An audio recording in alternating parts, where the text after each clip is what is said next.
da moramo se bunimo protiv toga. Možemo mi, naravno, sa jednog stanovišta da govorimo o tome da oni nemaju legitimnost, to se sve u pravu, svi to znamo. Ali to je samo jedan način gledanja legitimnosti.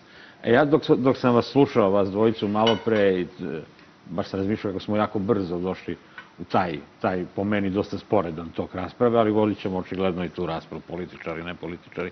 I tako da razmišljao sam o tome kako bi, recimo, da nije bilo bombardovanja. Ja sam siguran da bi Milošević lično, bar do 2010. vladao. Da.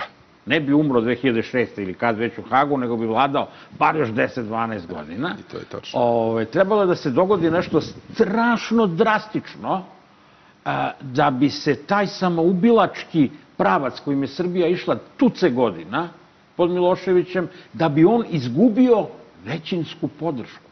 Što aktivnu, što pasivnu. Jer Milošević nije imao aktivnu podršku većinsku, ali je imao jedan užasno veliki broj ljudi u drugoj polovini 90-ih koji su govorili, pa dobro, možda taj Sloba ne valja, ali ko drugi? Pa nema niko drugi. Pa ko? Pa ovi ako dođu, ovi će da kradu, će da budu još gori, tako dalje. Mi sad imamo sličan problem.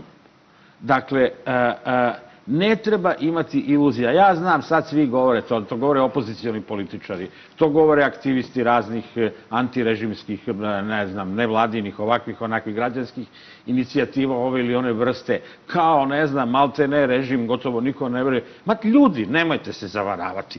Aleksandar Vučić ima većinsku podršku u Srbiji u ovom trenutku, što aktivno, što pasivno. Većina ljudi, ako uzmemo odraslo stanovništvo Srbije, većina ljudi nije na drugoj strani od njega.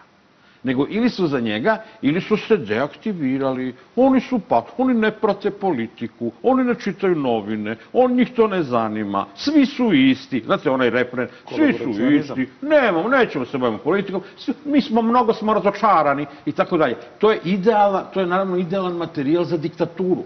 Dakle, kao što su građani Srbije tek nakon bombardovanja počeli zapravo da kapiraju da stvari ne mogu da idu više ovako, da mora nešto hitno da se uradi. Dakle, nama treba, ne kažem da treba ponovo da nas bombarduju, nego hoću da kažem, dakle, nama treba nešto, ja ne znam šta je to, ali dok se ne dogodi nešto... Očiglednost besmisla. Da, očiglednost besmisla, ali ta očiglednost mora da bude mnogo očigledna očiglednost, jer očigledno za jedan jako veliki broj ljudi ništa što je manje od očigledne očiglednosti nije dovoljno očigledno.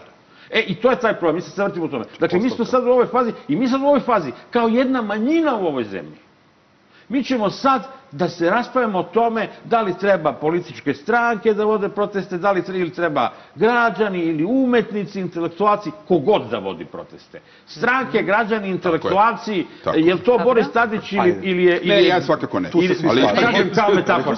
Je li to Boris Tadić, je li to Dragan Đilas ili je Bane Trifunović? Rezultat je isti. Rezultat je jedna vrsta gotovo neizbežne jalovosti, jer nikako ne možete da doprete do većine. Ta većina, osim što ste naravno i sprečeni i medijskom blokadom i ostalim, ali ni objektivno ne možete, ta većina je još uvek za vas i suviše zatvorena. Zato ja ne volim to poređenje s 5. oktobrom, jer mi nismo danas u situaciji 5. oktobra. Mi smo danas možda u situaciji kao da je 92.